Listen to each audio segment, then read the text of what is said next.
Yes, everyone. Today is our first quarterly training for CoC.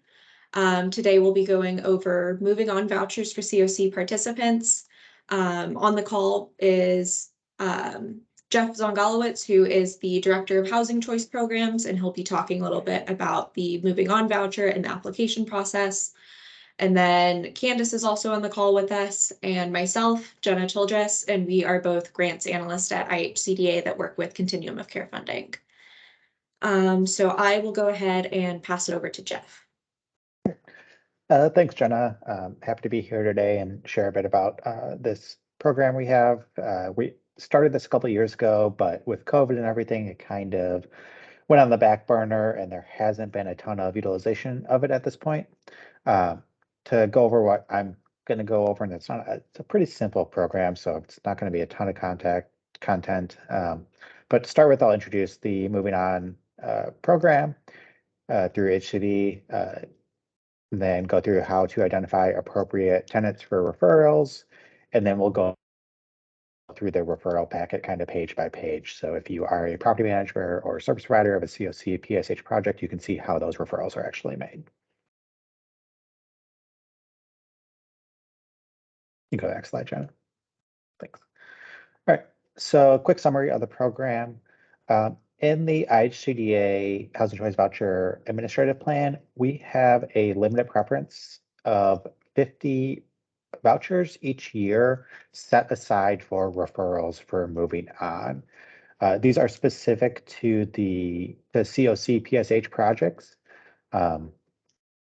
as well as the slide needs to be updated, but also most recently with the January admin plan, we added to that participants in the IHCDA Housing First program, which is our tenant-based rental assistance housing first program, who I know there are some grantees on this call that have that program. So we came up with this program because within our project-based voucher PSH portfolio, HUD requires that after someone is in a PBV unit for 1 year, they are offered a tenant-based voucher. So we wanted to ensure that across PSH, across Indiana, regardless of if they are receiving CoC rental assistance or project-based voucher rental assistance, they have the same type of opportunities to move on if they are ready for that. The referrals are meant for individuals who are tenants of PSH units that no longer need the level of supportive services offered at the PSH project and would also like to move on. So it's not supposed to be coercive of saying, hey, we really want to open this unit up for a new tenant. How about you move on? It's supposed to be them saying, hey, I think I'm ready and I want to move to a new unit. Maybe they want to live just in a different setting, a house or a duplex, townhome, or just are ready to move, or maybe they're moving some out of town to be closer to family or support services that they have that they've reconnected to with since they entered the PSH project. It's just not meant to be, you approaching them and saying, hey, we think it's a good idea for you to move on. It should be them kind of feeling comfortable with that and saying, hey, I think I want to move. To be eligible for the referral, tenants must have lived in the property for at least a year. And additionally, the property must commit to allow them to stay in the unit until they have identified a new unit. So understanding they will be receiving a tenant-based housing choice voucher. But a lot of times with tenant-based vouchers, it just takes a few months to find housing. So they shouldn't have to give you a move-out date at the same time that you're referring them, because it is going to take a couple of months to find a new unit, and that timeline's often very uncertain. So it works best if the property says, you can stay here as long as it takes for you to find new housing. Once you have a move-in date for your new unit, just let us know and we can schedule your move out at that time. Right, next slide, Jenna. All right. So prioritization, or you can actually skip this. I'm sure everyone's familiar with the CLC regions. And again, all right, so prioritization for these moving on limited referrals. Currently, the moving on operates on a first come, first served basis. So we have 50 referrals set aside each year, and we fill them first come, first serve. It's actually 50 vouchers set aside. So We may get more than 50 referrals if some of those folks are referred and then changes their mind and decide to just stay in their unit or perhaps find a different housing solution that does not include the voucher. Additionally, we may allow for a few additional referrals if it's a case where perhaps someone's in a CoC project and there's a domestic violence situation, or just their safety is in question and they really need to find a new housing situation, and the voucher would help with that. We can look at those on a case-by-case basis, even if we are above that initial 50 referral limit. All right. And I do see a question in the chat. I'll get to that certainly by the end of the presentation. All right. As far as eligibility for the program, they are the same eligibility requirements as housing choice vouchers in general. So these are the minimum requirements that HUD says we must implement for all housing choice vouchers. There's some stuff that's like bigger font on this slide. It's not because it's like important or anything, it's just weird formatting. So those requirements are, as I mentioned earlier, the property manager has to commit to allow the tenant to stay there until they have moved into a new unit with the HCB assistance. The household is not subject to the National Sex Offender Registry. In instances where there's multiple household members and one member is subject to that sex offender registry, but other members are not, they could theoretically be split as a household, and you could refer everyone except for that one household member that is subject to the sex offender registry. And then the household has never been convicted of manufacturing methamphetamine in federally assisted housing. I've never actually seen that come up, so shouldn't usually be a concern. And then the final one, the household is below the income limit, which is 50% AMI for the county they would like to utilize their voucher in. And you can find that just by searching HUD county income limits, and then there's a tool where you can select Indiana and then the county that's relevant for that household. That could occasionally come up since it is a moving on voucher, and sometimes we do see PSH tenants that they increase their income quite a bit as they are in the unit for a few years. All right, as far as the referral process, property management or a service provider would identify a tenant who would like to move on from PSH. Typically, that's the tenant who's at a good place with their services, or is just no longer needing that full wraparound level of services offered by the PSH property. And then the property management and or service provider, usually both together, will work with the tenant to complete and submit the referral packet to IHCDA. We'll get into that referral packet in a moment. And then the referral packet is submitted to IHCDA at section 8 at ihcda.in.gov. And then once we receive that referral packet, we'll go through it, confirm they're eligible, and then we will either reach out to the, or if they are going to an area where we work with a local CAF agency, that CAF agency will reach out to them to schedule a briefing. If the tenant is wanting to live outside of IHCDA's jurisdiction, we will port them to the local public housing authority where they would like to live. And Jen, if you actually want to click on that IHCDA jurisdiction link, it can bring up a map real quick of our jurisdiction. So this is on our website, and I'm assuming, Jenny, you're going to share this PowerPoint. Okay. So you'll be able to, you'll have this link in the PowerPoint of what our current jurisdiction is for the HCB program. Each dot on there is also a local public housing authority. So if they are going to a city where there is a local public housing authority, we will be porting them to that city, and their voucher will be administered by that local housing authority. Often it does take a little bit longer when they are being ported to another housing authority, just because it's another step of paperwork and they have to get a briefing scheduled with that new housing authority. It's just kind of an added layer of bureaucracy. And so just something to be aware of if your PSH project is in Fort Wayne or Gary and they're going to be porting to those housing authorities, it just expected to take a little bit longer. We also noticed the list of public housing authorities on the left. Some of those ones are red those are public housing only housing authorities, so they do not have voucher programs. So we would administer those vouchers directly in those cities, even though they have a local housing authority. Right, Jenny, go back to the PowerPoint. All right, before I jump into the referral packet, I think there was a question in the chat. Candace, if you could read that real quick. Of course. So the question in the chat is, for scattered site projects, can the participant use the voucher to stay in their unit if the landlord will accept the voucher? Yeah, absolutely. So that would usually probably come up in a CoC grantee or the Housing First program especially. But yeah, if the landlord will accept it and perhaps they are at the end of, for the Housing First program, it's time limited. So perhaps they're at the end of that time limited grant period, they could use the voucher, the moving on referral to access a HCD voucher. All right, so to jump into the referral packet, if you are at all familiar with our, and actually I stole this site for the EHV program, so it still says EHV on the subject line. But if you're familiar with the EHV program, the referral packet's the exact same except for the cover letter. So I did substitute the cover letter on here. And that just needs to have the letterhead of the agent, the service provider or property management company that is making the referral.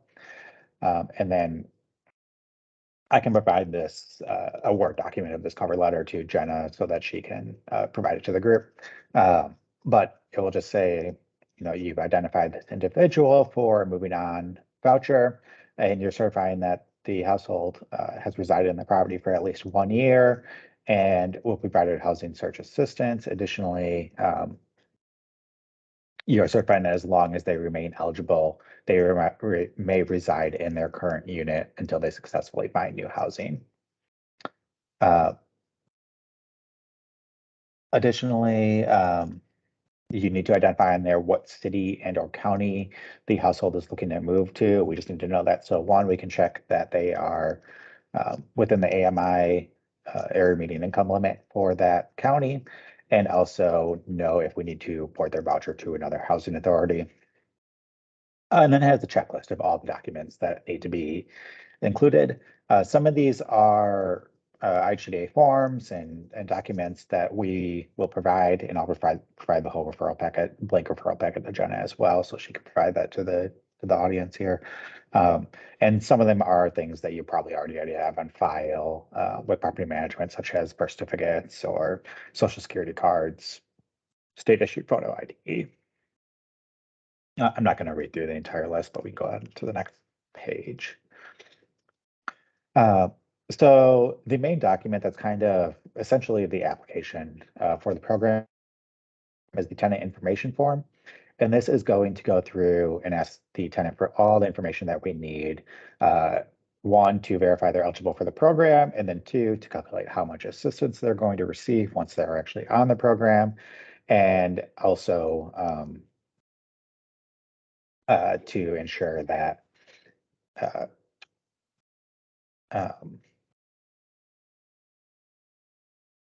to make sure that they're eligible for the program, as I mentioned. So the first page is just going to go through the household information for every member of the household, date of birth, sex, ethnicity, disability status. We're required to report all that information to HUD, so that's why we're collecting it. Additionally, once we receive these referrals, we're just going to be verifying that they're properly entered in HMIS. So if the head of household differs from the head of household listed in HMIS, just please note that when you send the email to us with referrals, that we can know to look up the correct name in HMIS. You will not change their status in HMIS until they actually move out of their unit, at which point you can report the positive income that they've moved on. Part two of the TIF form is eligibility, or sorry, assets and then income, etc. It's just a list of the tenant identifying what assets and income the household has. For assets under $5,000, we don't technically need any documentation of those assets. Bank statements are always nice, but if they don't have it, or if they're assets that are maybe a little bit harder to document, we can technically accept a self-certification for any assets below $5,000. For income, we will need documentation. That's on page 3 of the TIF form. Typically, for unearned income, that's just their award letter from the Social Security Administration, or from earned income, it's their pay stubs from their employer. Slide. All right, the next page of the referral packet is the Declaration of Citizenship. This must be completed for all household members who are a citizen or a non-citizen with eligible immigration status. If you do have a non-citizen household member that you're referring to us, I would recommend you just kind of reach out to us so we can verify that they will in fact be eligible for the program. There's a lot of different immigration statuses, some of which are eligible for HCB, some of which are not. It's usually me and my team need to kind of look into each individual case to see, based on their immigration status, what their eligibility is. So if you do run into that situation, just reach out to us and we can work through that and figure out if they're eligible or not. The head of household can sign for the minor children. So you can see on the form there, it's a little bit small, but on the left side of the page, you'll be writing the first, last name, and age of each household member. And then checking either that they are a citizen or they are an eligible non-citizen. And then for any household members 18 or older, they'll sign themselves. If they are under 18, the head of household will sign for them. The second page of this form only needs to be completed for non-citizens. If everyone in the household is a citizen, you can just leave it blank. And then, as mentioned, if there's any questions about citizenship status, just reach out to us and we can work through that on a case-by-case basis.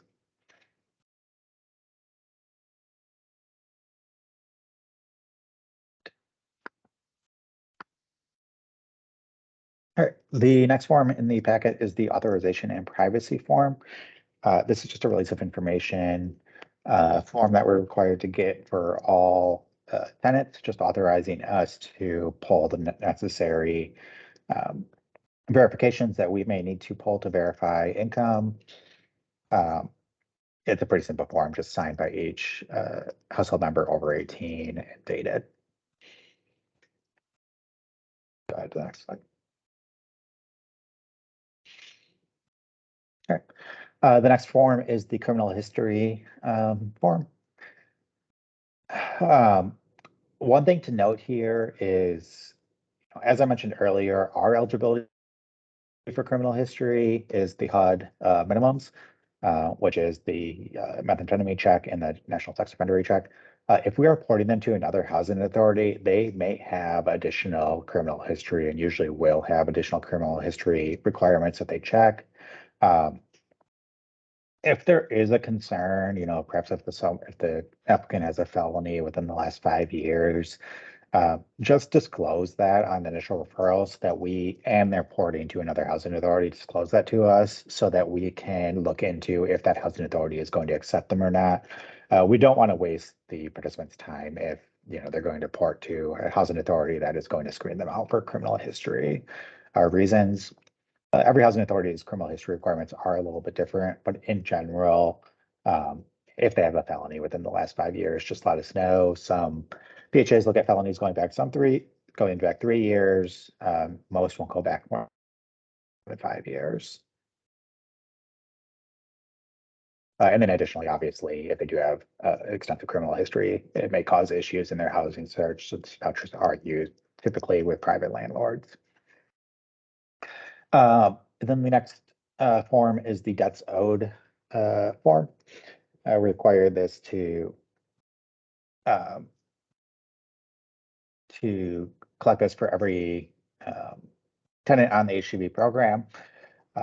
And this just is allowing us to check that if they have debts owed to any other public housing agencies, that's reported in a HUD system. And they may, especially if they're reporting to another housing authority, may be required to get in good standing with another housing authority that they have debts owed to before they are admitted to the program. Good standing varies housing authority to housing authority. What that means for most housing authorities, it doesn't necessarily mean that that's debt is paid entirely off, just that they have a current repayment agreement with that housing authority for that debt.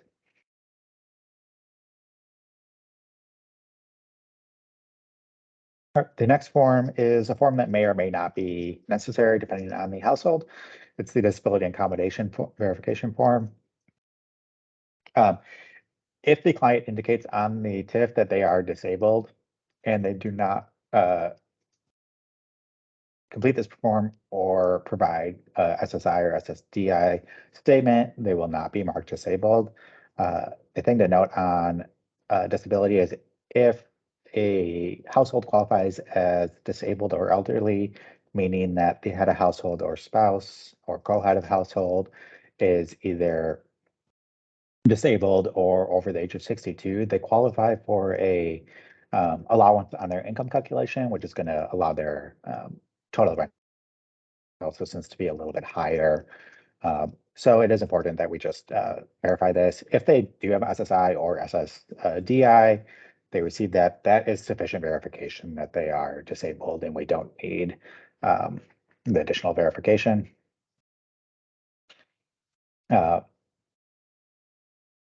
If they are just indicating they are disabled though, and they do not receive SSI or SSDI, we just request that this form be filled out so that we can verify their disability statement. Also in this form, they can request any reasonable accommodations they need.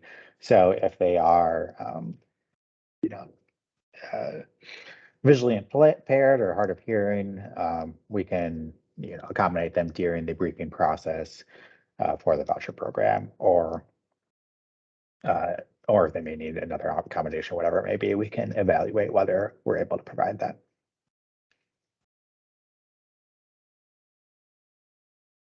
All right, the next form is the alternate contact form. Even if they do not have an alternate contact, they still need to complete this form, sign and date it, and then check the box indicating that they are not choosing to list an alternate contact. But it is nice to have an alternate contact for anyone on the HEB program, regardless of if they're coming out of PSH or just in general, so that if we are trying to contact them for their next annual recertification or something, and maybe their phone number's changed or the post office is having trouble delivering to them, we have another way to try to get in touch with them. So we would definitely encourage everyone to provide an alternate contact, whether that be someone with an advocate from their service provider or a family member, whatever it is, just someone who we can reach out to if we're having trouble getting in contact with them for an annual reexamination or whatever it might be.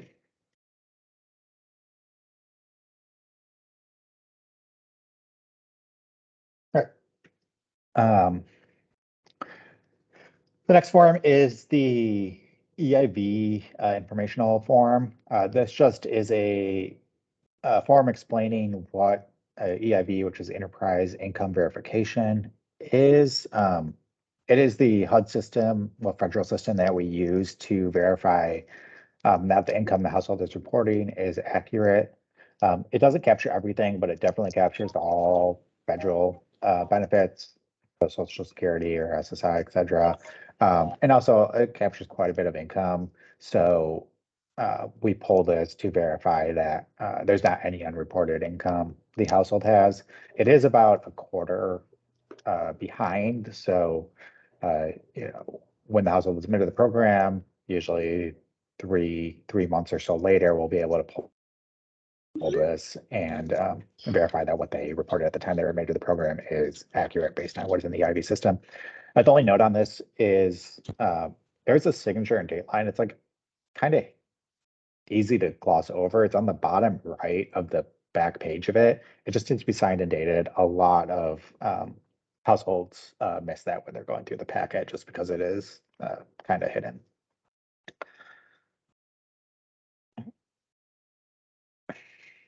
All right. The next pack form, which hopefully will not be coming up very often with moving on referrals, because hopefully if they've been in the PSH property for a while, they're at least receiving Social Security or SSI, some sort of federal benefit. But if they were a zero income household, this is just the self-certification form. Because a lot of folks will say they're zero income, but they're actually receiving assistance that HUD considers income, such as help with their cell phone bill every month from a family member, or just help with bills in general. We have this certification form that goes through, necessities in their lives and just asks, how are you paying for these, so that we can verify that, your interpretation of zero income matches what HUD's interpretation of zero income is, and make sure that your income is being reported correctly, so that we don't have to go back later and require you to make a repayment to the program for unreported income. When going through this with the tenant, if you're walking them through the referral packet, it's just a pretty simple list. The top half of it is kind of types of income that we see occasionally, and just asking, do they have these or not? So child support or alimony, and retirement payments, self-employment, self-employment such as driving for Lyft or Uber, etc. Just go through those one by one with the tenant, say, so make sure that they're not receiving any of those things. Sometimes they'll say, oh yeah, I do, drive for Lyft occasionally, I didn't think of that, or something like that. And then the second table there on the form is a list of expenses in their lives, and just asking them, how much do these cost and how are you paying for them if you do not have income? A lot of times, there's like phone on there, utilities, laundry, etc. They may say, oh, well, I'm receiving, or, my mom pays for that every month, or my brother pays for that. And if it is a recurring contribution like that every single month from a family member, it counts as income. So you need to know that, and they're not literally a zero income household in those cases. Only other thing to note here is food stamps do not count as income for the Housing Choice Voucher program. So if they are using food stamps for groceries or whatever, they can put that as what they're paying for it, but that's not going to count as income when we are calculating their rental assistance for the program. Next slide. I think this might be the last Okay. slide that I have. Yep. Do we want to pause for a little bit and have people ask any questions that they might have for you, since I think you said you had to hop off a little bit early? Yeah, that's perfect.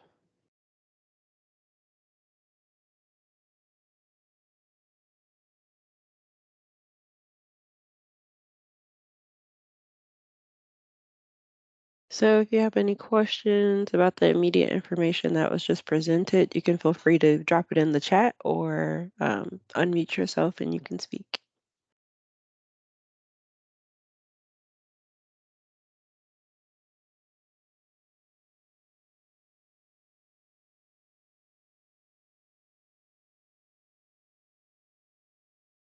Okay, I don't see anything in the chat or anyone unmuted, so.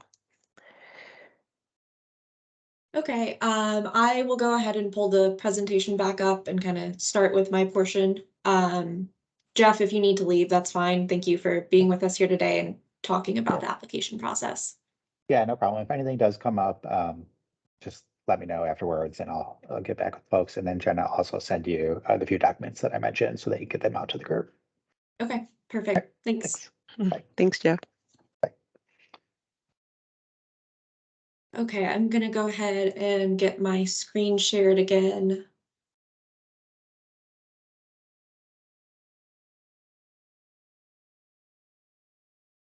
Okay, can you see the presentation pulled up?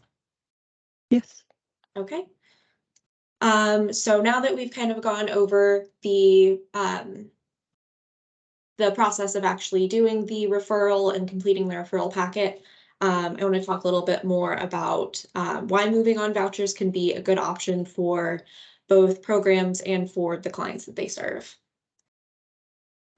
So to do that, I really want to talk first about the goals of moving on.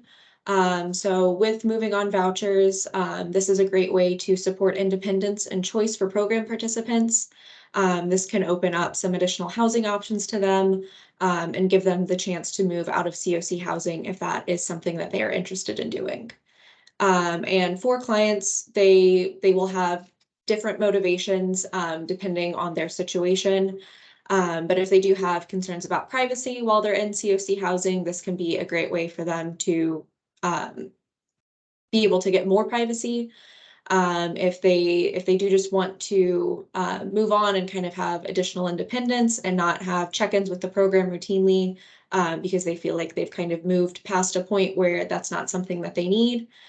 This is a great way to give them that additional independence while still receiving some rental assistance support. This is also an opportunity for people to move out and either move closer to employment or move in with family or a partner.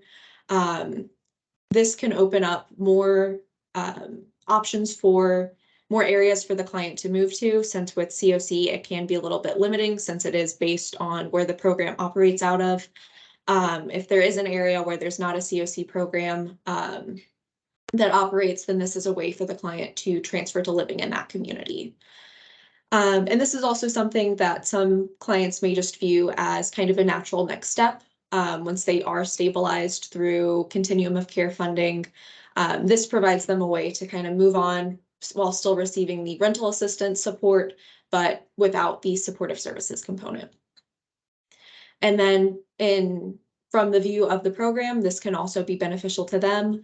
Moving on can support efforts to end homelessness, since this does open up some additional PSH units in the project, and PSH units aren't really something that turn over very quickly. So if you do have clients in your project that have stabilized and aren't really utilizing services and they are ready to move out and move on with the voucher, then this can be a way to continue that assistance to them that they still need while opening up space for new clients that might have higher service needs. And I do want to touch on that this should always be voluntary for the client. Moving on is not something that should be forced on them, and this should be something that they are excited about and wanting to pursue on their own. So next, I want to talk about the assessment process for clients and determining kind of who would be a good fit for this. So Jeff talked about this a little bit, but looking at the eligibility requirements, there are kind of three main areas. The first is that the client should be enrolled in CoC for a minimum of 1 year. This is so the client has a chance to stabilize.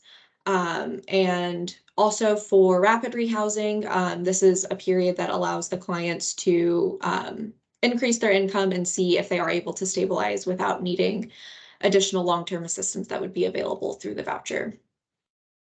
The next eligibility component would be the type of CoC housing that they're in. So they must be in some type of permanent CoC housing. So this would be PSH, rapid rehousing, or the rapid rehousing component of a joint transitional housing and rapid rehousing project. We do want them to be in permanent housing first. So as they use the moving on voucher to transition to other permanent housing, there's not as much of kind of a disjoint in that process. So with the joint transitional housing and rapid rehousing projects, we do want to see clients that are being referred from the rapid rehousing portion of that. Since transitional housing is not technically permanent housing, and depending on the way that the program structures it, the responsibilities that the client has while in transitional housing can be different from what is expected with permanent housing through rapid rehousing or PSH. And then the third component that we would be looking at would be that the client meets eligibility criteria for the voucher. So along the lines of what Jeff discussed, with the client meeting the income requirements, as well as not having any convictions on their record that would make them ineligible for public housing.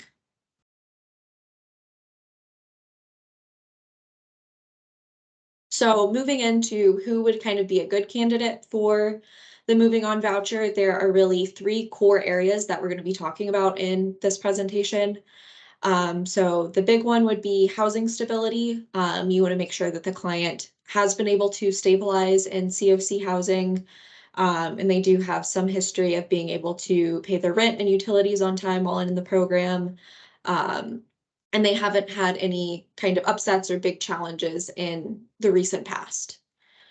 The next big component would be financial stability. So with the moving on voucher, the client, there is a chance that they would be moving to a new location if they choose to move. And if they are choosing to move to a different community, there can be a lot of unexpected costs that come up with that.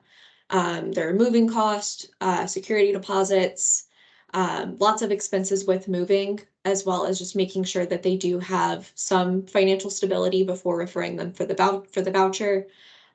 So that would look like an ability to make a budget and stick to it, and then maybe working on repairing their credit if that is something that might come up in the housing search process to try and reduce their barriers to finding permanent housing.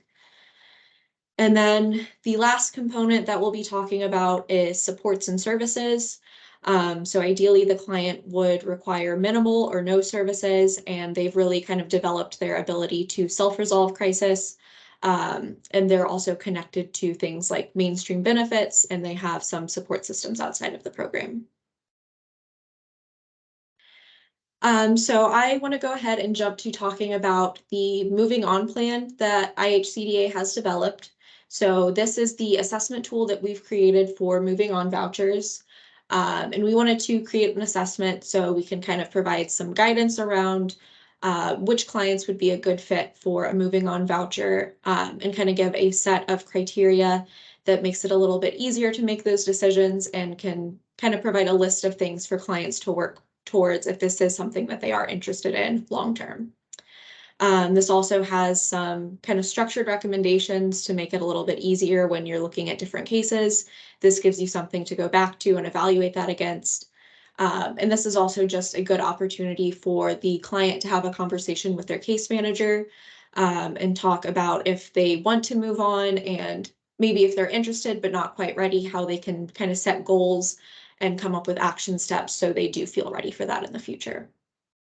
And something else that I do want to highlight is that with this assessment tool, it is important to make sure that the client does feel ready to move on, because once they have that moving on voucher and they found housing through that, they do lose their chronically homeless status. And that is not something, so if they have housing through moving on and something happens and they need to return to CoC, that might not immediately be available to them because they would lose that chronically homeless status. So they would have to reestablish eligibility for CoC, whether it be through that or if they're served in a DV-focused program, they would have to meet that eligibility requirement again. So if they do move on and something happens, they're not immediately able to return to CoC housing. So it is very important to make sure that the client does feel ready for that. I'm going to go ahead and pull up this assessment tool and quickly go over it. And then I'll talk about a lot of what is in this tool throughout the rest of the presentation as well. So here's a look at our moving on plan, and this will be available on our website, and this will also go out with the presentation materials. So the first section of this kind of goes over what a moving on voucher is and what the eligibility requirements are. And then we move into how to use the assessment tool and what you should be looking for when you are talking with clients about moving on vouchers. So the different criteria that we recommend that you use when making this decision is listed here. And then we also have some additional considerations as well, which may not be as big of a factor for everyone, or may be more of a case-by-case basis. But we have provided those for consideration as well. We also have some other assessment tools listed here if you do want to take a look at what other CoCs are doing, or maybe pull some of the questions from that when you're doing the assessments, you are welcome to do that. And then moving into the bulk of what the actual moving on plan is, there are a few different considerations that we have listed here, and it's meant to be completed kind of motivational interviewing style with the client, with their case manager, and so you can record their responses here. And then we have a couple of optional questions as well that really will depend on the client situation and if these questions apply to their background or not. And then at the end of the form, there's a space where you can make note of the decision that you've come to after the meeting with the client. So the options would be the client feels confident and excited for a moving on voucher and they want to begin that application process. There is also the option that they are interested in a moving on voucher, but they don't quite feel ready for it at the time. So in that instance, you would probably want to work with them to update their housing plan and set some goals and action steps and a date to check in with them again to see how they're feeling and if they want to continue working towards that or if they do feel ready at that time. And then there is another option where the client is not interested in pursuing a moving on voucher. And that option is fine. If the client doesn't want to move on, then they are able to stay in CoC housing for as long as they're eligible for it. So for permanent supportive housing, since that is not time limited, if they don't want to do a moving on voucher, then they are able to stay in PSH indefinitely.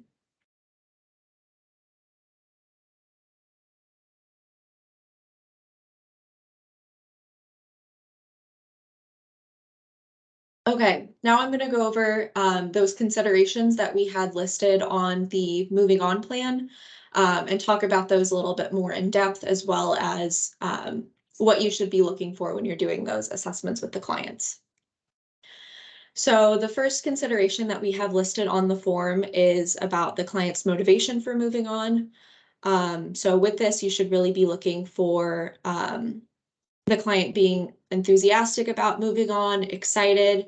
They don't really have any reservations or anxieties about the process.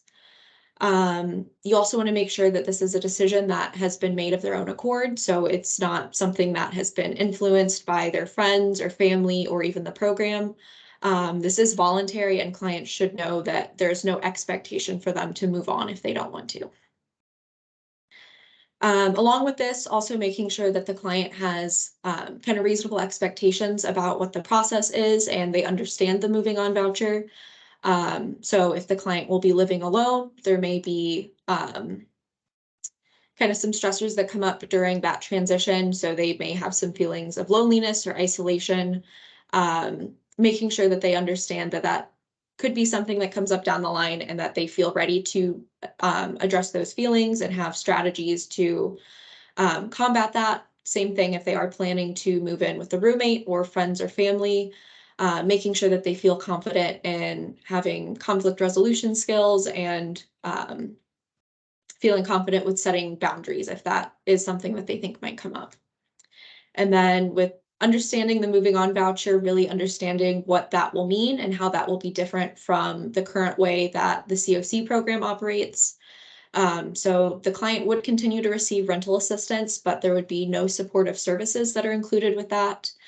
So the client would lose access to a case manager, and that might be a really big transition for some people.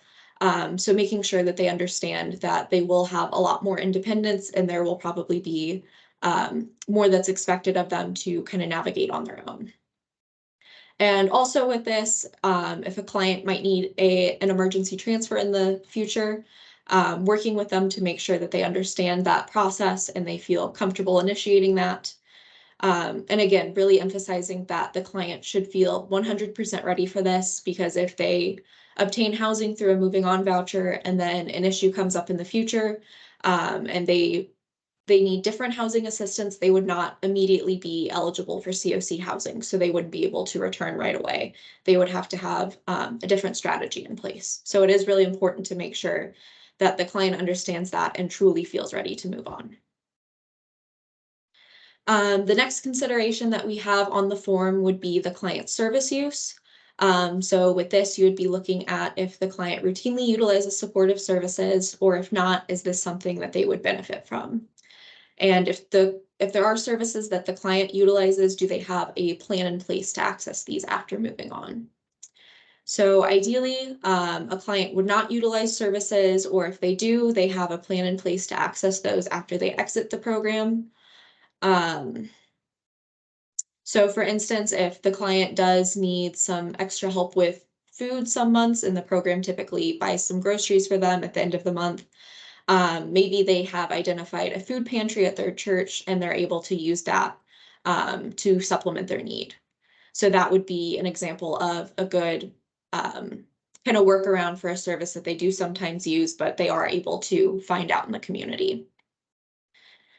Another thing to consider is if the client is connected to mainstream benefits.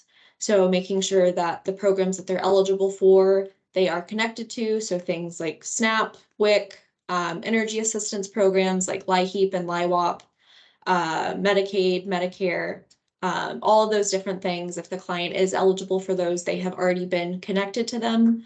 And along with that, the client understands how to maintain connection to those benefits after exiting the CoC program. So if they have to reestablish eligibility for any of those, they understand the timeline for doing that and where they would need to go to get that recertified.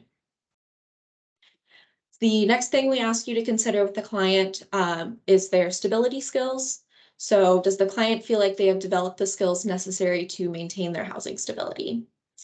With this, you would really want to look for the client knowing how to do things like read a lease, set up and transfer utilities, what to contact the landlord about, when to pay rent and utilities, how to pay them, whether it be a check, online transfer, kind of those basic things that are required to make sure that you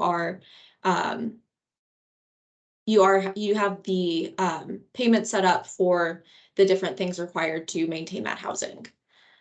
You also want to make sure that the client is current on rent and utilities while they're in CoC housing to make sure that they have kind of built that habit and that's something that they are able to maintain now. And if they have anything that is in arrears, that can also be a barrier to them finding permanent housing as well. Another thing that is good to look for is that the client feels confident creating a budget and sticking to it. And ideally, this is something the client should already have some practice with through the CoC project. And this should be something that the budget should be something that the client is routinely able to stick to, and they don't find themselves having a lot of things come up where maybe they're not able to make rent one month, or maybe they can't pay utilities another month. You do want to be looking for some general stability with their budget. And one other thing that is good to consider is if the client has any recent lease violations or if they've done substantial damage to the unit. If this is something that comes up after they've exited the CoC program and they're using the moving on voucher, this could jeopardize their ability to maintain that permanent housing. So if this is an issue that they've had recently, it's good to make sure that this is something that has either been addressed, or if this is something that you're still seeing, maybe waiting a little bit before doing the moving on voucher referral process to make sure that you're kind of able to address these issues with the client first. And then the last main consideration that we ask about is the client support system. So for this, the client would be asked to identify a support system that is outside of the CoC project. The moving on process can be isolating, especially if the client chooses to move to a new city or town, especially one where they may not know anyone, or if they're choosing to live on their own. So with this, clients should ideally be able to identify supports in their community, and that can look different for different clients. But ideally, we recommend seeing something that will kind of fulfill their social needs as well as any emergency needs that they might have. So for social needs, that could be something like they are living near family or friends, or there are things in the area that they plan on connecting with. If they are religious, maybe that's church or a religious group. Maybe there's a volunteer group or a new parent group that they found, but they have something that will allow them to connect with the community and not feel so isolated. And then the second component would be connections that provide stability to them if they do find themselves in a crisis. So making sure that they know where things like food pantries, career services, libraries, lots of different options, but they have an idea of where they can go and where they can find help if they do find themselves in crisis.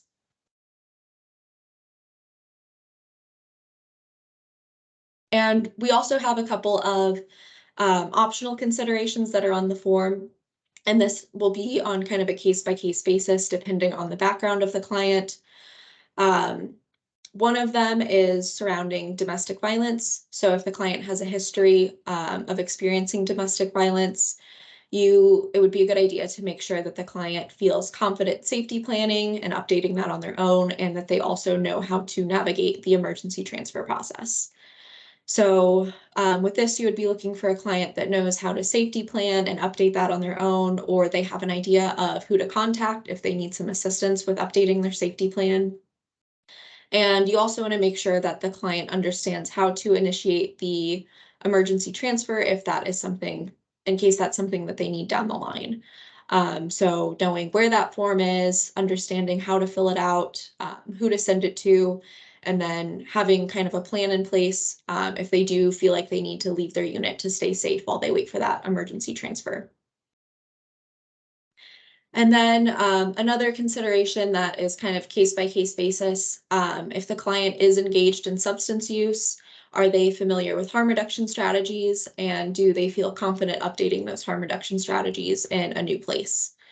So with this, it would be ideally the client would have some harm reduction strategies in place, and they feel like those are transferable to the new place that they would be moving to.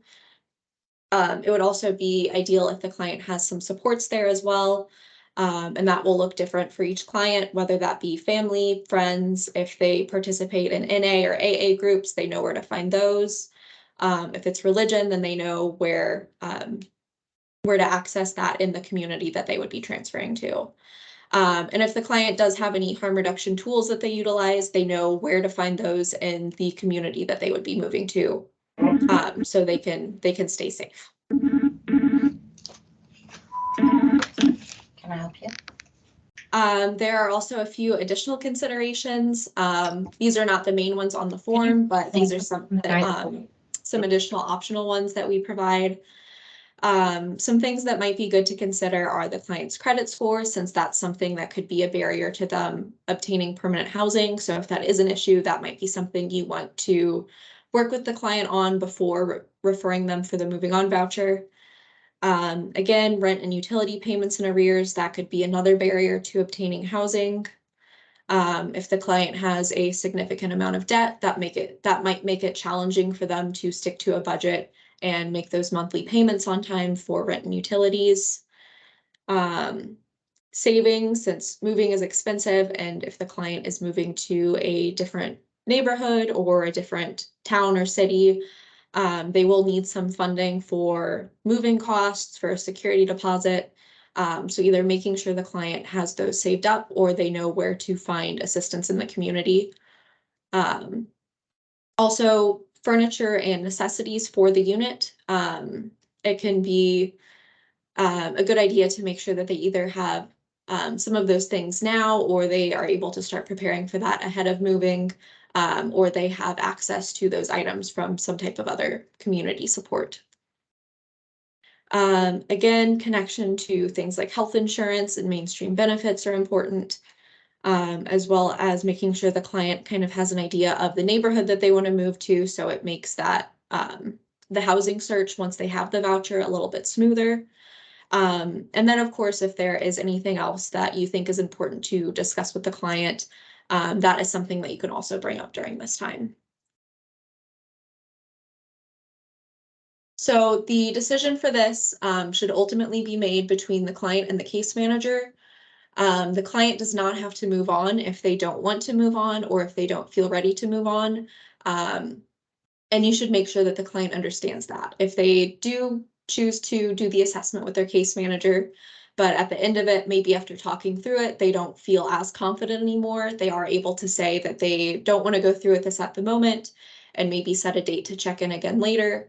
Or if they have just decided that this is not something that they're interested in, then they don't have to continue with this process.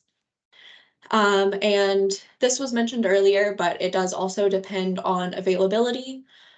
So there are 50 of these moving on vouchers set aside each year.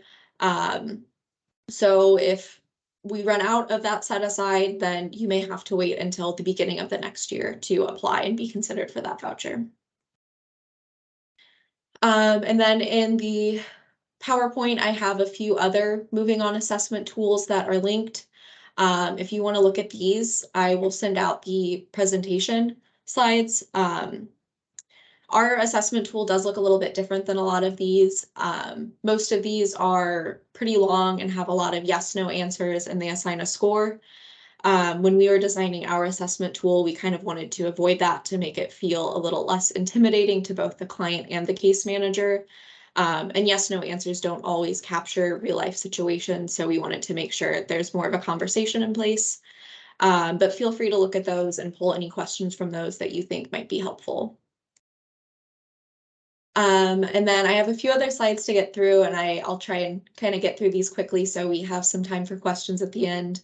But I wanted to provide a little bit of information about helping clients successfully transition from CoC to a moving on voucher as well. So with this transition, there can be a lot of stressors that come up, especially since there are no supportive services available to the client with the moving on voucher, and they lose access to having a case manager.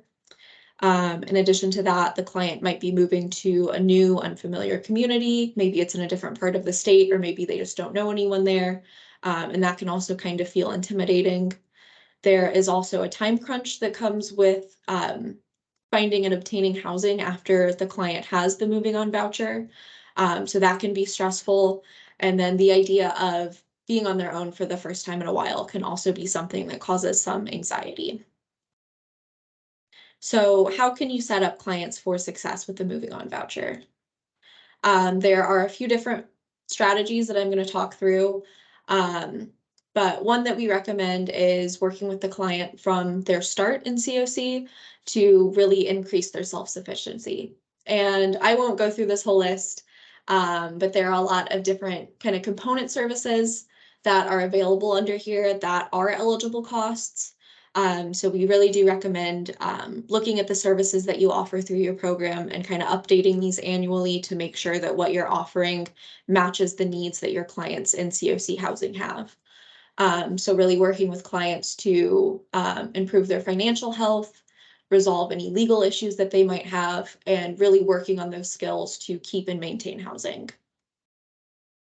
Also along with this, making sure that you work with clients to get any state and local benefits that are available to them, getting them connected to healthcare, and if they want to engage in substance treatment, then that is also something that is eligible under the CoC program. Another way to kind of help with that transition process is really emphasizing connection to community. And this is something that is a support to anyone that's going through a major transition. So this is something that you should also kind of work with clients to develop. Community can look different to different people. So if the client is interested in moving to a new town, maybe working with them to try and figure out some things that are available there ahead of time. Maybe they have an interest in running and there's a running group, maybe working with them to get contact information like that, or just joining Facebook groups in the area and kind of getting an idea of what the community there looks like ahead of time.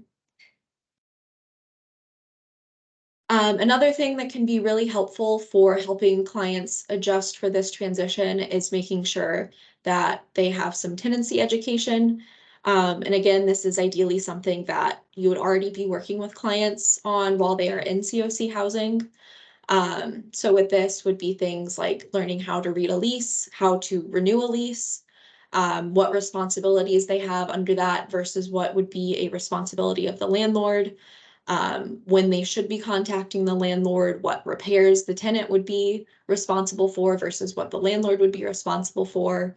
For instance, if a light bulb goes out, that would probably be something that the tenant is responsible for fixing. Whereas if it's something more major, making sure that they know that the landlord is the one that would be in charge of remedying that. It may also be good to go over tenant rights with the client. There are typically online webinars that are available about this, so that might be something good to have them attend and make sure that they understand so that they are able to make sure that they don't have any rights being violated when they are outside of the CoC program and don't have a case manager to kind of assist them. And then also understanding how to contact the landlord and the housing authority, especially the housing authority in case there is something that comes up and is an issue, or if they do need an emergency transfer at some point, as well as needing to renew their eligibility for the moving on voucher. And another component of this would have to deal with utilities and services. So kind of along the same lines, making sure they understand how to set up utilities, any resources that might be available to them, if there is utility deposit assistance, or if they are eligible for LIHEAP or LIWOP, understanding that process and how to apply for it, as well as any other things that might be available in the area like budget billing, or for phone and internet connections if they are eligible for the Lifeline program, making sure that they are connected to those things, and understand the supports that are out there. Something else that can be helpful is making sure the client prepares for the voucher ahead of time. So with this, this would be both kind of financial as well as working on the housing search before they have the voucher in hand. So a big thing would be obtaining important documents. With the voucher application process, there are some documents that will be required for that clients may not have when they enter the CoC program. One of the big things would probably be social security number, and they would need this for themselves as well as if they have children. And if the client has a history of fleeing domestic violence, that might be something especially important to work with them to obtain, since those documents aren't always something that you're able to grab before you flee. So things like that, birth certificates, state ID. If there is a custody agreement, you might need that for the voucher application process. And then making sure you have updated pay stubs, proof of income, and citizenship status if that applies. And then with kind of the funds aspect of things, making sure that they do have funding for the security deposit, for any moving costs. So that could be things like first month's rent, last month's rent, a pet deposit if they have pets, making sure that they have a way to get those costs paid, and that's not something that acts as a barrier to them getting housing after they have that moving on voucher in hand. Something else that could be helpful is working with the client to identify a neighborhood before they have the voucher. So once they do get it, it speeds up that process a little bit. So making sure the client knows where they want to move, or if they want to transition in place, finding out if that is something that is available to them. It's a good idea to start looking early and kind of get an idea of what is available and what average prices are. Or if there are any kind of apartment complexes or certain management companies that the client might want to move in at, they can get a better idea of what is available and maybe check with them to see if they will accept the moving on voucher.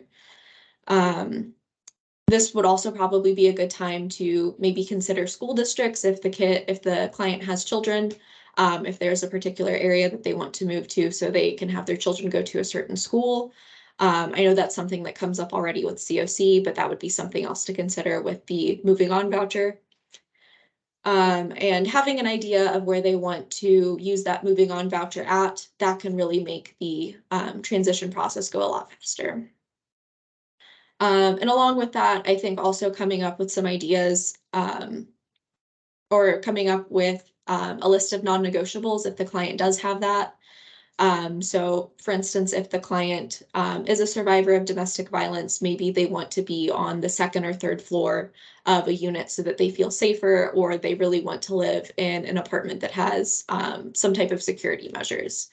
So maybe working with them to find places where that is available, or if the client has a disability, maybe they want a washer and dryer in unit, and kind of looking around to see where those options are available. And then another way to prepare for this is making sure that the client understands the voucher recertification process, as well as things like the emergency transfer process, and having an idea of who to contact if they have questions or if they have any issues come up. And then one other thing that can really be helpful for the transition process for clients is kind of resource mapping, especially if the client is moving to a new and unfamiliar community.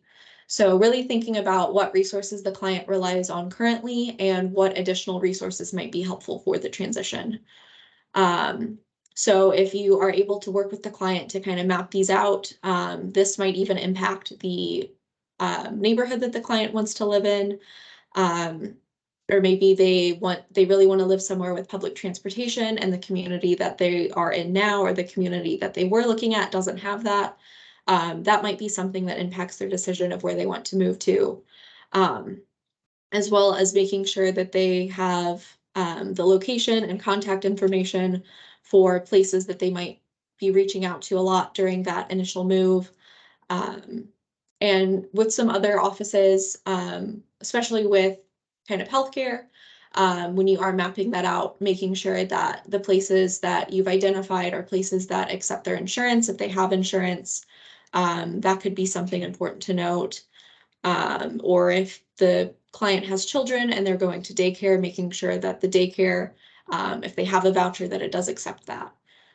So really building a personalized map of resources that would be available to the client can really be helpful for that transition. And even if there are other clients in your program that have moved on, whether it be with the voucher or through other avenues, if they are comfortable with sharing their contact information, they could also be a really good resource to clients for advice or maybe just sharing resources. But kind of coming up with a list ahead of time can really make the transition a lot less stressful for clients. And then some additional resources. I have a few things listed out here. HUD has some great resources on moving on. They have a guide that goes into a lot of the things that I talked about today more in depth. They also did a webinar series on this a while back. I think it's a pretty extensive, I think about 10 parts. So if this is something that you are interested in kind of developing out further at your program, I would really recommend checking that out. The Corporation for Supportive Housing also has some great resources, and I have those linked.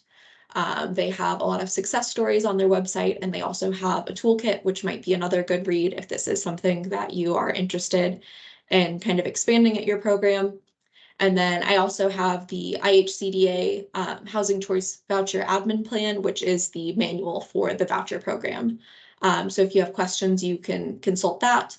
And then I will also send out contact information for our Housing Choice Voucher team. So if you have questions about the application process, you can always reach out to them as well. Okay, and that is all I have. I know I just talked at you for quite a while, so I want to open it up to questions.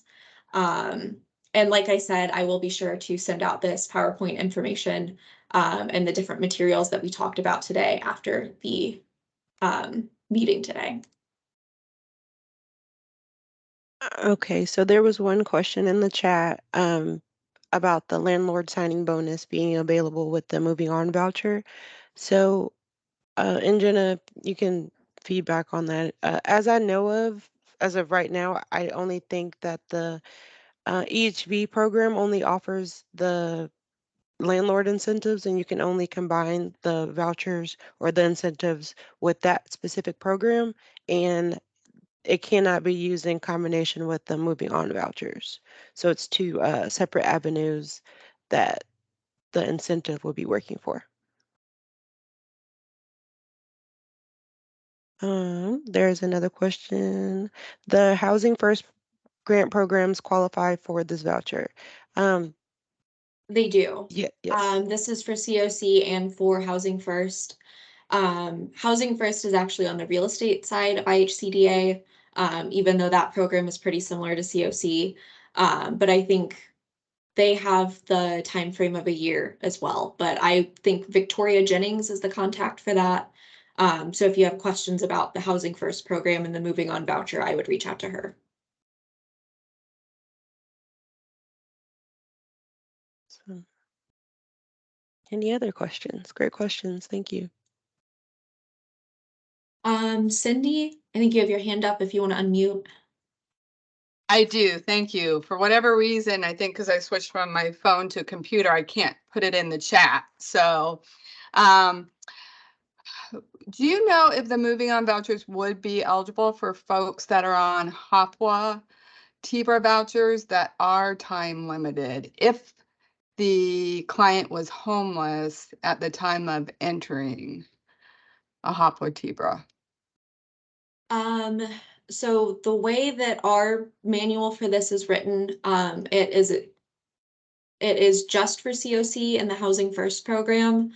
I would maybe reach out to the real estate team, but I don't believe that that would also be an option for HOPWA clients. Okay, great. Thank you. And then Krista, so Danette, I've answered your question. Krista in the chat, is this voucher new for CoC rehousing programs?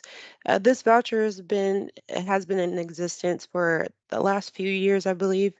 We are trying to get a better utilization rate on getting these vouchers occupied so we don't waste that resource, because unfortunately, if the vouchers are not used, they don't roll over to the next year, and then they just go away. So, and you can also use this for any CoC program, which was rapid rehousing, PSH, and so forth, like we mentioned previously.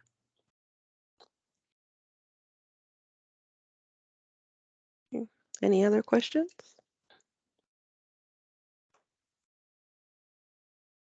Okay.